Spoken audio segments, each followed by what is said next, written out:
या कार्यक्रमाचा उद्देशच आपण असा ठेवलेला होता की वेगवेगळ्या पद्धतीनं अनेक चित्रपट येतात बरं का, जे आपल्याला कळतच नाहीत. अरे काय अर्थानं केलेले चित्रपट असतील.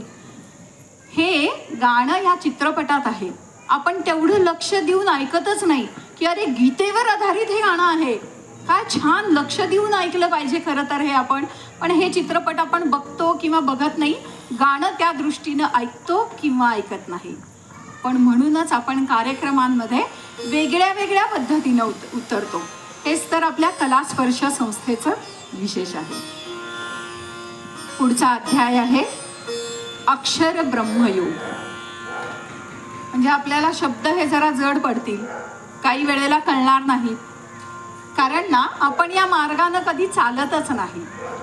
पण ज्या वेळेला गीतेमधली आपण पानं उलगडायला लागतो आणि वाचायला लागतो ना, त्यावेळेला असं कळतं अरे हे सांगितलंय याच्यामध्ये, मग हे तर आपल्याला आधीच कळायला पाहिजे होतं.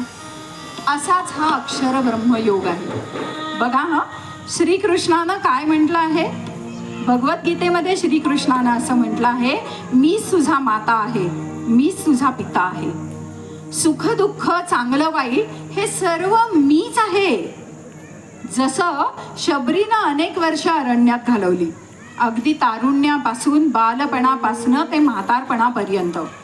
पण भगवंताला माहिती होतं की भगवंताच्या स्पर्शानेच ती मोक्षाला जाणार आहे.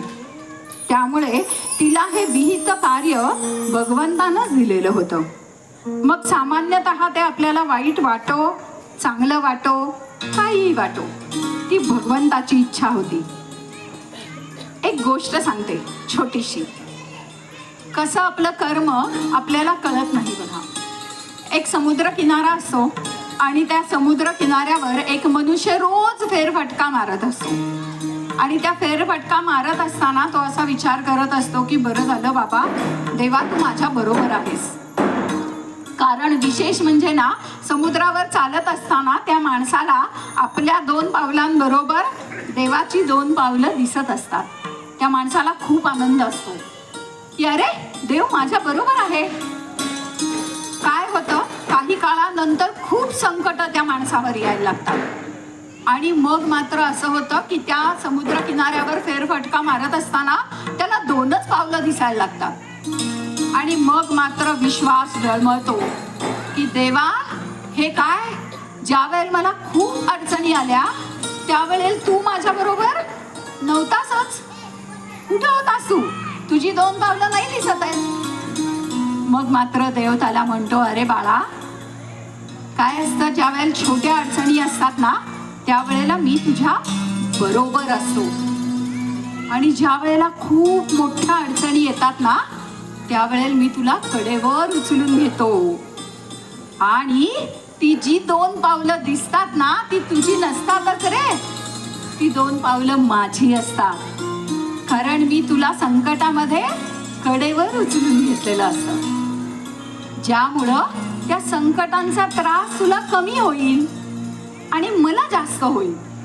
काय उदात्त विचार आहे बघा देवाचा. पण या दृष्टीनं आपण कधी विचारच करत नाही. असा हा आपला देव आहे. देव हेच म्हणतो की दुःख असू दे, सुख असू दे, मी तुझ्या बरोबर आहे. म्हणूनच तो असं म्हणतो, विश्वाचे अर्थ माझ्या मनी प्रकाशले. काय अर्थ आहे गाण्यांचा. आजच्या सगळी गाणी ना आपण अशा अर्थानं वाचत जाऊया, ऐकत जाऊया, मजा येईल तुम्हाला. ऐकूया लगेचच. विश्वाचे अर्थ माझ्या मनी प्रकाश.